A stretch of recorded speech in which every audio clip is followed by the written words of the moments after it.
Aleluia. Meus irmãos, eu vos cumprimento com a paz do Senhor. Amém. Os irmãos estão felizes? Amém.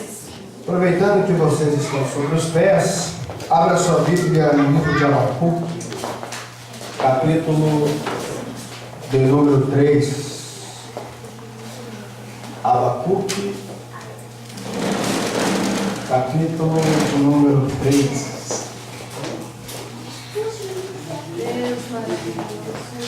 Aleluia.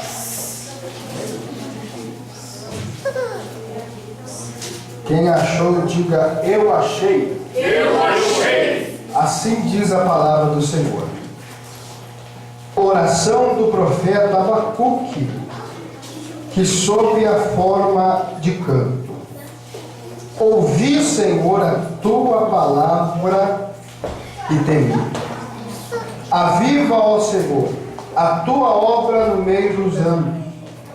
No meio dos anos notifica a ira, lembra-te da misericórdia. Até aqui, irmãos, podeis assentar, glorificando a Deus, exaltando a Deus, porque Ele está na casa. Queridos irmãos, nós já sabemos que você está muito atento ao culto, mas agora eu quero convidar você a dobrar a sua atenção. Pois Deus tem uma palavra ao nosso coração, em qualquer momento de descontração ou desvio da sua atenção, é um momento importante que você pode perder uma palavra direta de Deus ao seu coração. Antes de iniciarmos esta mensagem, com toda certeza nós queremos agradecer a Deus por mais uma oportunidade de ministrar a sua palavra. Sabemos que estar aqui no altar, manusear a palavra de Deus, sempre é uma responsabilidade. Porque nós não estamos tratando com qualquer pessoa. Nós estamos tratando acerca da noiva de Cristo.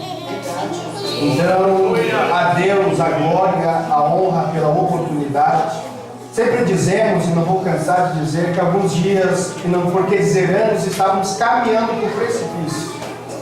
Mas Jesus encontrou a minha vida, mudou a minha história e me fez uma promessa e disse: vou te levar a muitos lugares. E de fato Ele tem cumprido a sua palavra, e hoje nós estamos aqui mostrando que Ele é fiel para cumprir a promessa. Vocês creem nisso, irmão? Amém? Então, Jesus, a honra, a glória, o louvor e a adoração. Agradecer a Deus pela minha família que aqui está, minha esposa, o meu filho, meu cooperador. Já disse para ele: se começar a dizimar, vai adiar. Mas está ali, adorando a Deus, junto conosco. Agradeço a Deus pela vida do Edivaldo, que aí está também conosco. Onde nós somos lá na Seta, pelo sul. O Edivaldo disse: eu vou com você, nem perguntou se eu ia levar. Mas ele veio aí adorar a Deus conosco. Quero louvar a Deus pelo pastor da igreja, pastor presidente, pastor Felipe. E quando eu externo agradecimento à vida dele, estou externando agradecimento a todos os obreiros, pastores, evangelistas, diáconos, cooperadores que auxiliam nesta obra. Agradecer a Deus pela vida da diretoria, dos coordenadores da Joader, que lembraram do nosso nome. Quero parabenizá-los por mais este trabalho, por mais este evento, em que aqui estão cultuando e adorando a Deus. Quero dizer que a camisa de vocês é muito bonita. Tentei falar com o pastor Firmino se ele tinha uma, disse que não tem. Já o presbítero está organizado, ele tem que ter uma também. Mas eu creio no milagre até o final do dia. Que Deus abençoe a todos os irmãos, a todos aqui nesta noite. Queridos, vocês já nos conhecem, já sabem a maneira em que pregamos. Já quero anunciar antes de começar a mensagem. Vamos combinar o seguinte: perto o cinto, segura na cadeira para não cair. Sobe comigo no glória e no aleluia aqui hoje. Porque papai tem pãozinho quentinho no céu. Quem crê nisso? Queridos irmãos, É certo dizer que escolher um tema dentro do livro de Abacuque é um tanto pouco ousado, porque este livro se trata de um profeta menor, com toda certeza, e as pessoas vão logo no capítulo 3, no versículo 2 especificamente, e buscam informações como: aviva, Senhor, a sua obra. E quem não quer ser avivado? Quando falamos de avivamento, a palavra em si, avivamento, ela significa renascer, ressuscitar, acordar, sair do sono, voltar a viver. Eu quero falar de um avivamento, especificamente do avivamento que aconteceu no livro de Abacuque. Sabemos que quando falamos de avivamento e fazemos uma apologia bíblica acerca disso, nós podemos fazer aqui uma mensagem muito longa, mas eu quero especificamente frisar o avivamento de Abacuque, fazer você entender por que ele orou por avivamento, fazer você compreender por que ele desejou um avivamento, fazer nós entendermos aqui qual a intenção de Abacuque orar a Deus e dizer: Senhor, aviva a sua obra. É indispensável nós olharmos para este livro e descartarmos os capítulos anteriores, até porque este livro se trata de um livro curto, de 3 capítulos, e a história que antecede o capítulo 3 se trata de uma história muito interessante para alimentar a nossa alma. A teologia, o estudo de Deus, da Bíblia, da palavra, sempre vai nos dizer que a melhor maneira de se interpretar um livro, um texto, é buscar entender o porquê foi escrito, como foi escrito, a intenção de ser escrito, e também por que não buscar em algumas palavras difíceis a interpretação no seu original, na sua originalização. E quando nós lemos Abacuque, o seu nome em si, o nome do livro, o nome do profeta, dentro do seu original, o nome Abacuque significa aquele que luta, aquele que abraça. E essas duas palavras-chave, de alguma forma, trazem a interpretação desse texto. Como sabemos que este profeta é um profeta que lutava para que Deus pudesse manifestar o seu poder e trazer justiça aos justos e castigar os injustos. Também no seu livro ele vai se provar um homem que tinha dentro de si uma fé fora do normal, e a sua fé fazia com que ele também abraçasse a salvação. Queridos, Abacuque, sendo um dos profetas menores, sendo contemporâneos de Jeremias, Sofonias e Naum, ele conviveu próximo, segundo historiadores, dos anos 600 antes de Cristo, e esta época foi uma época difícil, uma época onde o povo de Deus estava destinado da palavra. O povo praticava idolatria, pecados capitais estavam em alta dentro de Judá: fornicação, adultério, idolatria, mentira, divisões. O homem valorizava a riqueza, o poderio, a fama, o status, tudo isso acima de Deus. Judá estava em uma fase de calamidade espiritual e totalmente abstinada de Deus, ao ponto do profeta Abacuque decidir conversar com Deus e dizer: Deus, capítulo 1 do profeta Abacuque, no verso 1, se você estiver com a sua Bíblia aberta, abra ela aí, acompanha comigo, e ele diz assim: Senhor, até quando eu clamarei e não me escutarás? Gritarei violência e não salvarás. Abacuque ora a Deus porque percebe que em sua volta existe uma injustiça, o pecador prospera, o injusto avança, e o justo está perecendo. Abacuque começa a indagar a Deus acerca das circunstâncias vividas da sua época, acerca das atrocidades que o povo estava cometendo, e busca a Deus uma solução, uma resposta, porque todo aquele que é justo não consegue olhar coisas erradas e aceitar aquilo. Abacuque, um homem prezado, honesto, cheio de Deus, começa a orar a Deus e buscar informações, porque tudo aquilo de fato estava acontecendo. Não demorou muito para Deus trazer a sua resposta e dizer ao profeta que o julgamento de Judá estava próximo e que iria trazer sobre Judá e permitir que os caldeus, ou seja, os babilônicos, invadissem a terra de Judá e começassem a escravizá-los, a torturá-los, segundo uma vontade permissiva de Deus. Quem conhece um pouco de história, um pouco de Bíblia, sabe que o exército babilônico é um exército perverso, é um exército que entra dentro de uma cidade e não perdoa ninguém, mata por prazer, mata para ver o sangue escorrer, destrói a casa, destrói a família, destrói as pessoas, porque tem prazer naquilo. Eles desejavam crescer, mostrando o seu poder, a sua força, não importava como. O profeta, buscando essa resposta de Deus, ouve de imediato essa contra-resposta, e isso assusta o profeta, porque dentro de Israel e todo o mundo antigo havia-se uma notícia de que a Babilônia era um exército terrível, era uma nação terrível e não perdoava ninguém. O profeta fica extasiado, fica nervoso, fica aflito diante da vontade permissiva de Deus e diz: Deus, não és tu justo e tem os olhos puros?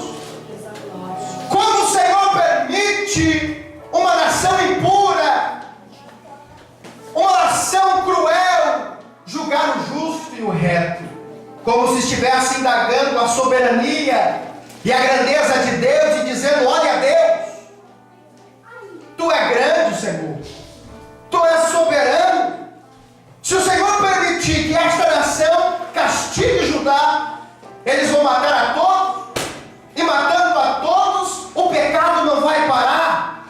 Nesse momento o profeta coloca a reputação de Deus em jogo, a soberania de Deus em jogo, e não consegue compreender o porquê Deus tomou esta decisão.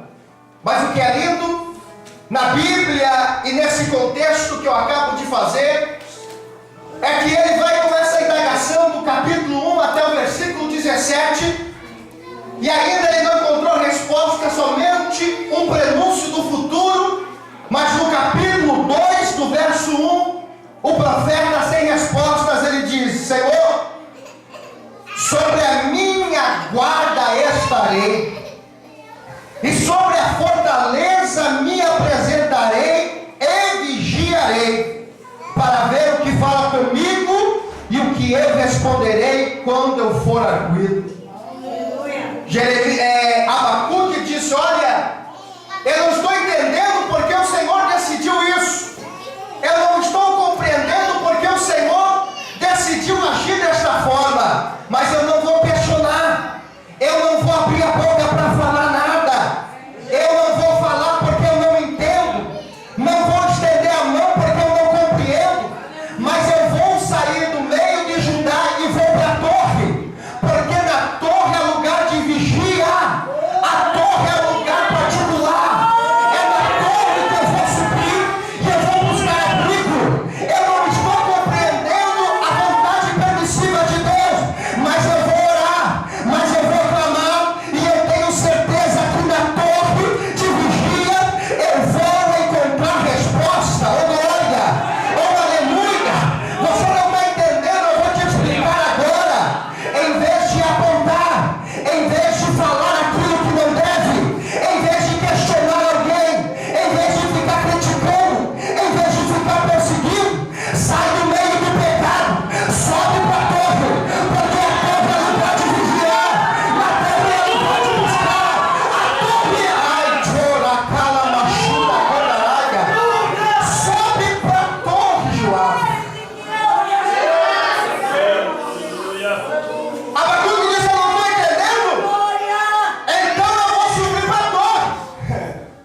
lá eu vou falar com aquele, oh glória, que é maior que a torre, que é maior que Judá, que é maior que a Babilônia, que é maior que todos. Eu vou lá buscar, porque na torre ele vai me trazer resposta.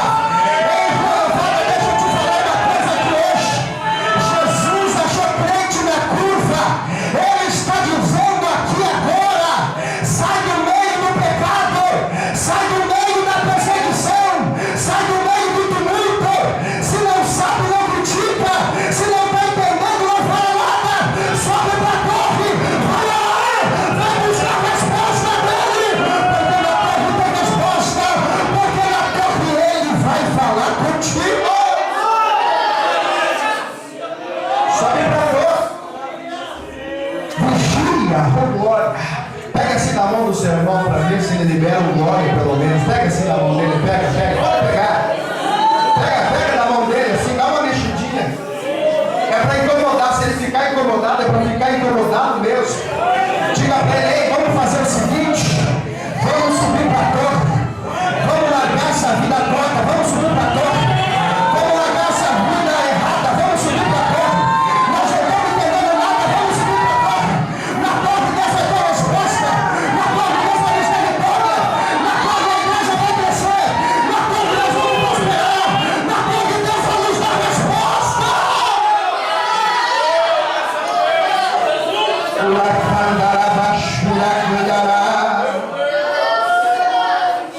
Sobe para a torre.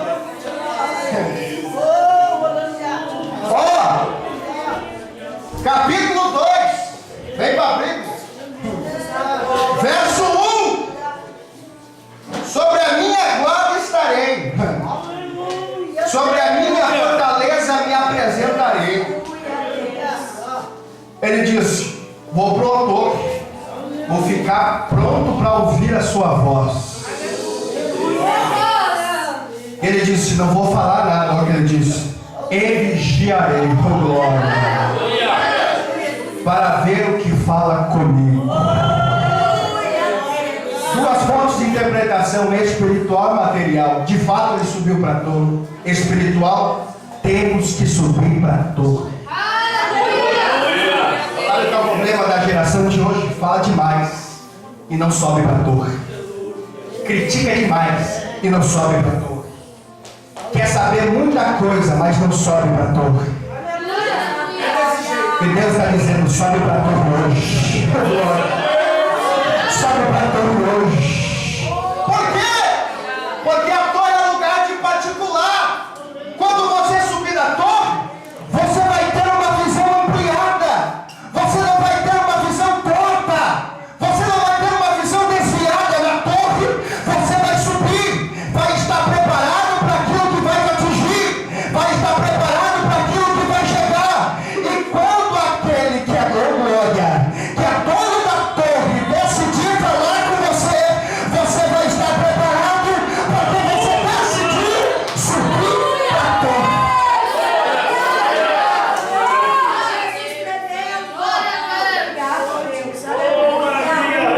Olha o que a Bíblia diz: vou subir para a torre. Subiu. Deus disse: tu quer particular? Então agora você vai ouvir a minha voz. Quer ouvir a voz de Deus? Vem para o particular. Deus diz: agora você vai ouvir a minha voz. Anota aí na tábua para todo mundo ler.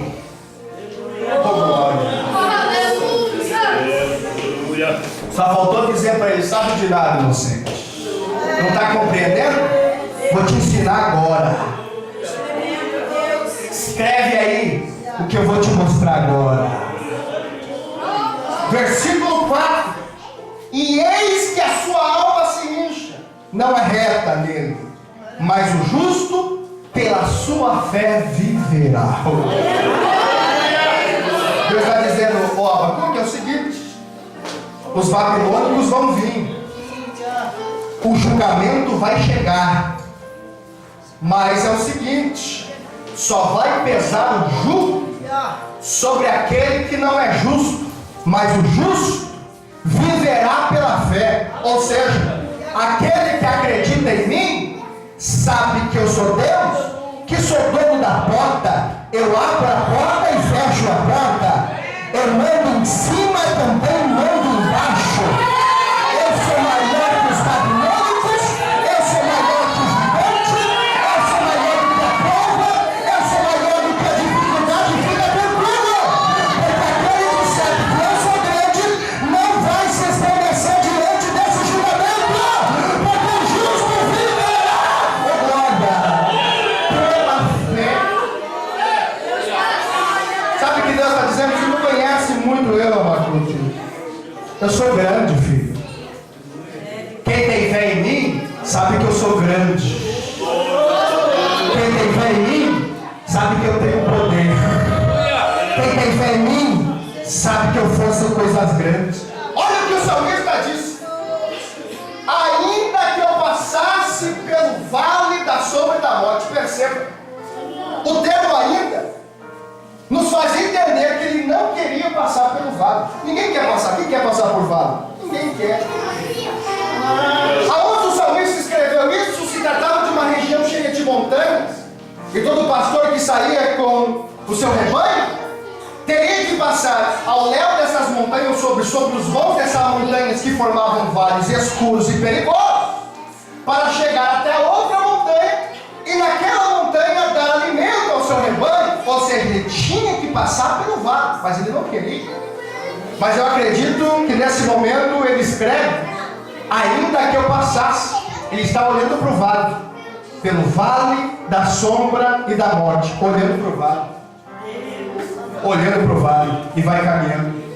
Mas de repente, no caminho, ele olha para o céu, oh glória, e percebe que o Deus que ele serve é grande. E ele termina escrevendo, não temerei mal algum, porque eu sei que o Senhor estará comigo.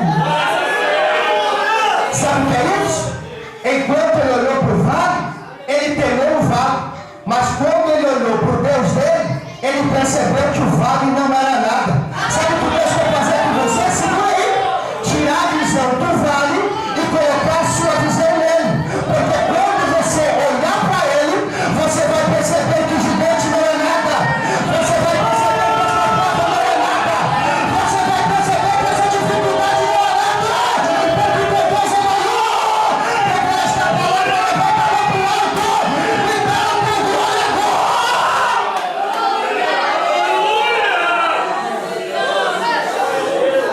glória agora. Quer ver como teu Deus é grande? Davi foi enfrentar o gigante? Isso aqui é lindo demais. O gigante olhou para ele, ruivo, franzino, fraco. Ele treinado para a guerra, mais de 2,50 metros de altura, uma espada de mais de 1 metro, quase 5 quilos o peso da espada dele. Diz, vou quebrar ele no meio. Vou acabar com esse baixinho aí. Acabou para ele. Vou cortar ele em pedaços e jogar para os animais comer. Davi ouviu tudo aquilo, ele podia, vou parar, vou desistir. Ele ouviu aquilo, entrou por aqui e saiu por aqui. Sabe qual foi a resposta dele? Olha, se fosse eu que fosse até contra você, você faria isso mesmo. Mas quem vai te enfrentar não sou eu. Eu não vou no meu nome. Quem vai te enfrentar é o Senhor dos Exércitos. E hoje ele entregará a sua cabeça nas minhas mãos. Sabe o que Davi fez? Tirou a visão do gigante e olhou para Deus e percebeu que o Deus dele é grande, é grande, é grande, é grande, é grande, é grande.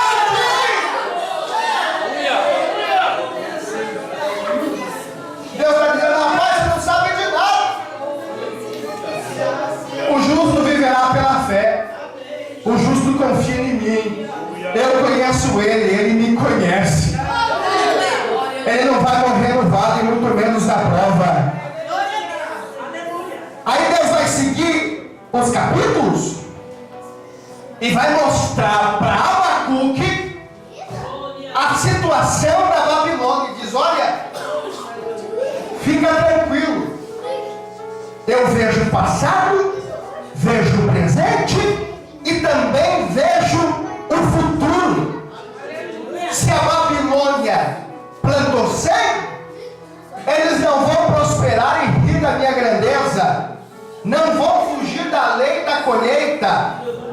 plantaram maldade, vão colher maldade.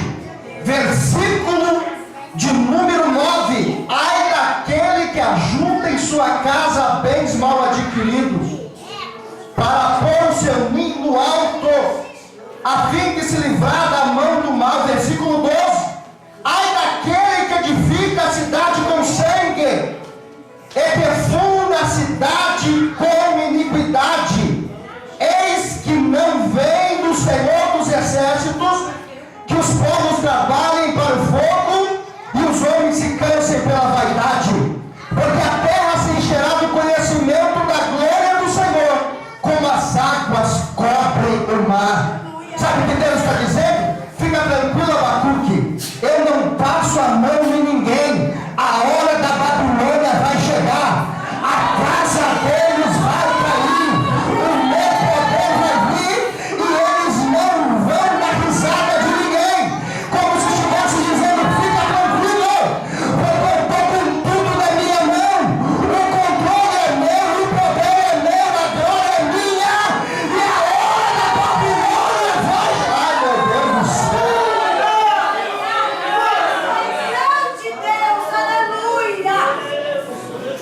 Olha o que ele diz no versículo 20. Mas o Senhor está no santo templo, cale-se diante de toda a terra. Literalmente dizer, fica quieto. Cala a boquinha. Eu sei aonde eles vão chegar. O caminho deles é fundo, mas o justo, não, eu vou liberar essa palavra de novo. Mas o justo, não, ninguém entendeu, eu vou soltar essa de novo. Mas o justo viverá pela fé, viverá pela fé, viverá pela fé, viverá pela. Ô, glória.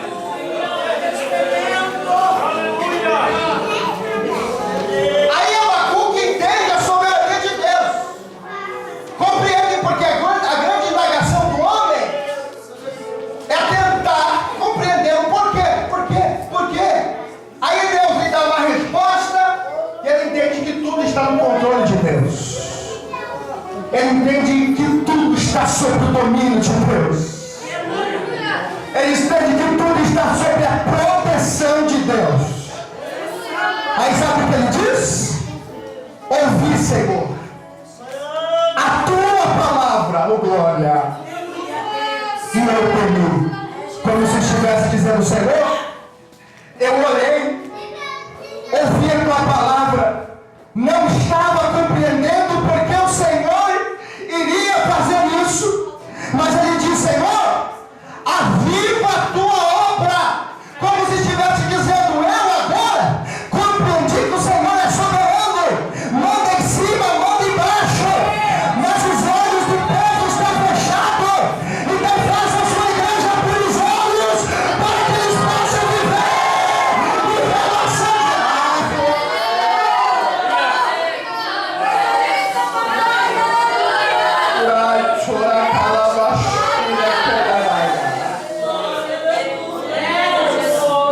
Ele disse, aviva a tua obra hoje, Senhor, e durante os anos.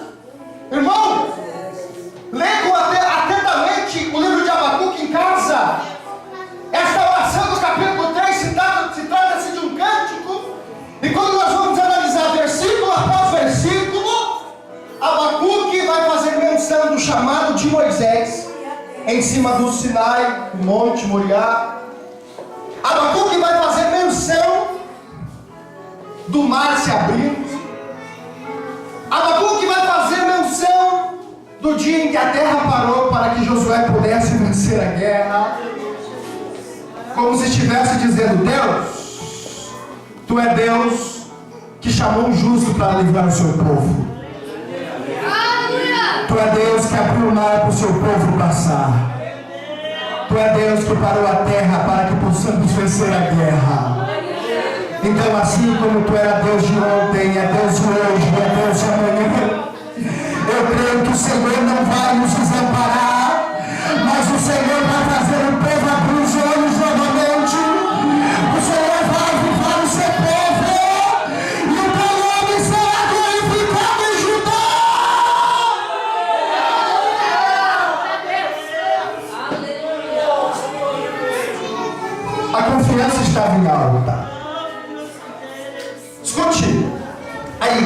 atual, nós,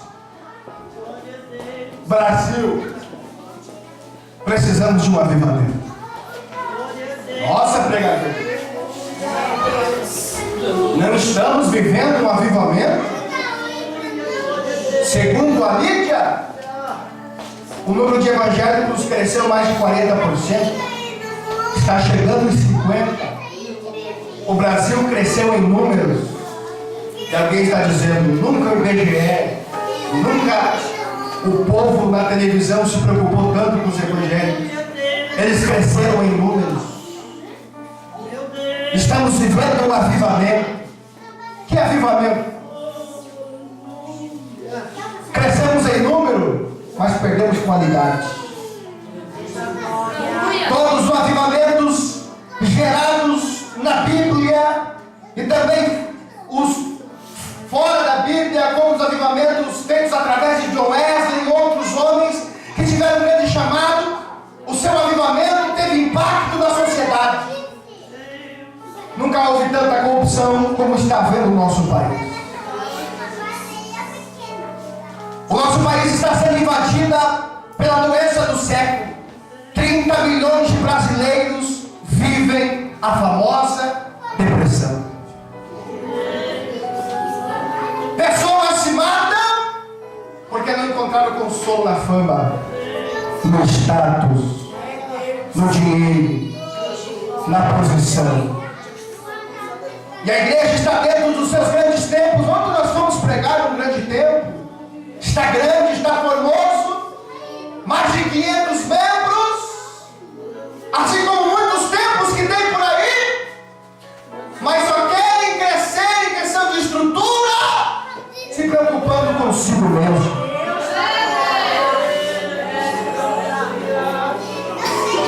Como que estamos vivendo um avivamento se ninguém se preocupa com o irmão que está do lado? Como estamos vivendo um avivamento se o país está em calamidade? Como vivemos um avivamento se não houve uma história de tantos pecados dentro da igreja como se está vendo agora? Pregadores, cantores, membros, adultério, fornicação, mentira, engano. E estão batendo no tempo, no peito. Estamos crescendo. Quando na verdade, de mansinho estamos perdendo a qualidade. Eu vou dizer uma coisa, não para a glória do homem aqui. Ontem nós fomos lá, a igreja não estava cheia, 500 membros. Mas eu não ouvi nem a metade do glória a Deus que eu ouvi um hino aqui. Grandes tempos, mais vazio de Deus. Grandes tempos, mais vazio do Espírito Santo. Estão crescendo, mas perderam a essência. Arrancar uma lágrima de um crente está difícil. Um glória está difícil. Estamos vivendo uma calamidade espiritual. E o Brasil está crescendo em números. E a qualidade está caindo, está caindo, está caindo. O pecado está aumentando, aumentando. E a igreja o que está fazendo? Olhando para os seus pés. Mas eu quero acreditar que aqui hoje, no encerramento do Congresso da Jornada, existe um povo que não está olhando para si só. Eu quero acreditar que Deus está pegando não para uma igreja morta de olhos fechados. Eu quero acreditar que Deus está pegando para uma igreja realmente avivada, que se preocupa com a presença de Deus, que se preocupa se encher do Espírito Santo, que se preocupa em buscar o próximo, que não quer crescer só em números, mas quer crescer em qualidade. Eu profetizo aqui hoje que esta igreja não será uma igreja de números, mas será uma igreja de qualidade. Eu profetizo aqui hoje que esses jovens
Eu vejo vendas caindo ao chão, correntes se quebrando. E eu perguntei para Jesus agora: o que é isso? Está dizendo, estou libertando a igreja. Estou abrindo os olhos dela. Eles não serão uma igreja fogo de palha. Eles serão uma igreja verdadeira.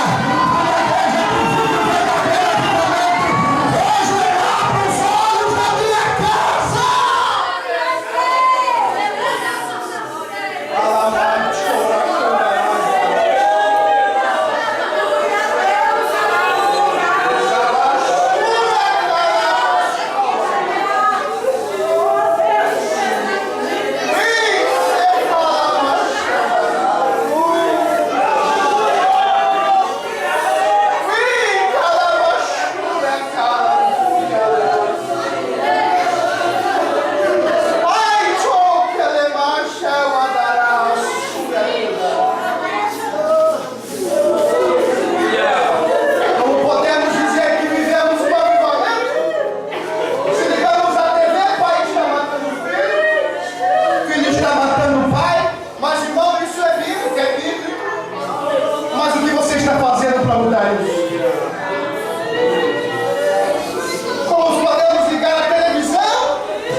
Famílias estão destruídas. Os missionários vêm da Bahia agora, lá da nossa igreja.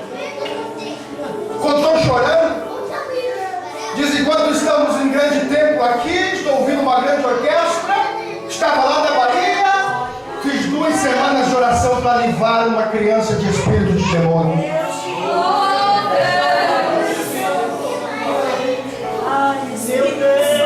O povo está preocupado consigo só. E avivamento não é isso. Igreja avivada anda de mãos dadas. Igreja avivada não divide. Igreja que verdadeiramente avivada não fala mal do irmão. Escute uma coisa: se você não pode ajudar seu irmão, não critica. Se você não pode ajudar o pastor a orar por ele, cala a boca. Porque isso não é igreja avivada. Igreja avivada anda de mãos dadas.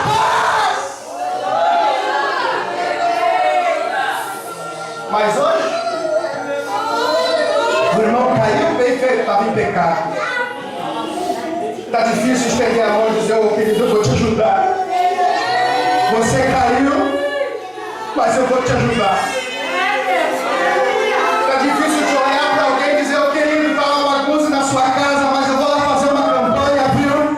Jesus vai te dar vitória, o milagre vai acontecer. Está muito mais fácil criticar do que ajudar. Está muito mais fácil apontar do que orar. Está muito mais fácil vivermos uma vida tão longe do Evangelho e vivermos uma hipocrisia dentro da casa de Deus, quando o Evangelho não é isso. Evangelho é amor. Os 2 mandamentos de Jesus é: ama a Deus acima de todas as coisas e o próximo mais do que a ti mesmo. Mas você não ajuda, você aponta, você critica, você demora, não evangeliza, não faz nada. E a minha oração aqui hoje é: Senhor, aviva Joaquim. Senhor, aviva a renovada aqui hoje.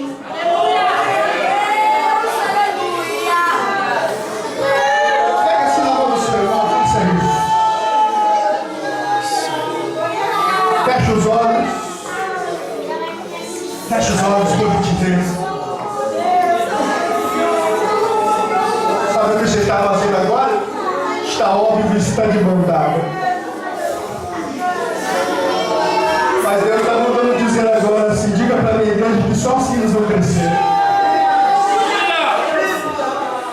Deus está me mandando dizer agora: diga para a minha igreja que só assim eles vão prosperar. Diga para a minha igreja que eles vão vencer a crise, que eles vão vencer a dificuldade de mãos dadas. Enquanto vocês estiverem assim, vai haver crescimento nesta casa.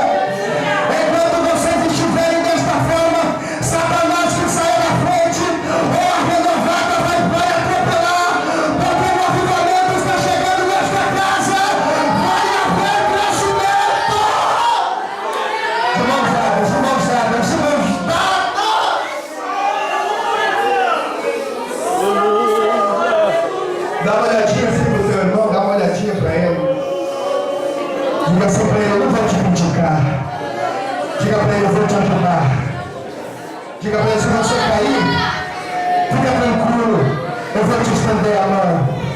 Se você estiver cansado, fala para mim, eu vou ajudar a te carregar. Nós vamos chegar junto no céu. Nós vamos chegar junto no céu.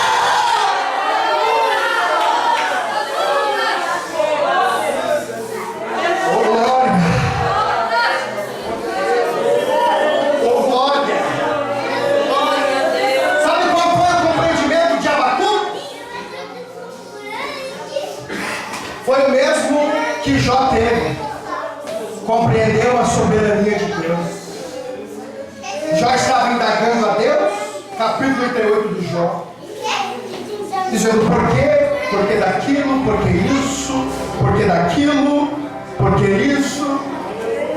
Aí Deus decidiu falar com ele e disse: agora, Jó, você está se achando que compreende, que é sábio? Responde o que eu vou te perguntar. Se você é sábio mesmo, me responde aí. Onde tu estavas quando eu criei a terra e coloquei ela no eixo? Você sabia, Jó, que a terra tem eixo? Onde você estava quando eu medi a terra a palmo e coloquei nela suas medidas? Jó, onde você estava, Jó, quando eu criei um caminho para a luz? Chamei as estrelas pelo nome e elas adoravam a mim. Porventura conhece isso? Sabe disso? Jó, oh Jó. Onde você estava, Jó, quando ele deu a ordem, os raios, os trovões se colocaram em fila e disseram: que deseja, Senhor? Onde estava tu, Jó, quando eu, Senhor, formei o mar, coloquei nele os seus limites, disse a onda: até aqui tu vai, daqui você não passa? Onde você estava, Jó, quando as montanhas ganharam suas formas? Eu dividi a noite, o dia, e a trevas dei o seu descanso. Jó ficou sem palavras. Capítulo 40. Ô Senhor, pensei que tu tudo podes. Não vou repetir, mas muito pouco glória do tamanho do milagre. Senhor, pensei que tu tudo podes. E nenhum dos seus pensamentos pode ser impedido. Foi a mesma reação de Abacuque, como se estivesse dizendo: Senhor, eu sei que o Senhor pode, eu sei que o Senhor é, eu sei que o Senhor faz, e agora eu acredito em Ti, Senhor. E nas suas palavras, versículo 17, a fé de Abacuque ganhou um crescimento fora do normal, que ele disse a Deus: então, sabe o que eu vou fazer diante dessa situação? Porquanto ainda que a figueira não floresça, nem haja fruto da vide, o produto da oliveira minta, e os campos não produzem mantimento, as ovelhas malhadas sejam arrebatadas e nos currais não hajam vacas. Todavia, eu vou repetir até você aumentar esse glória.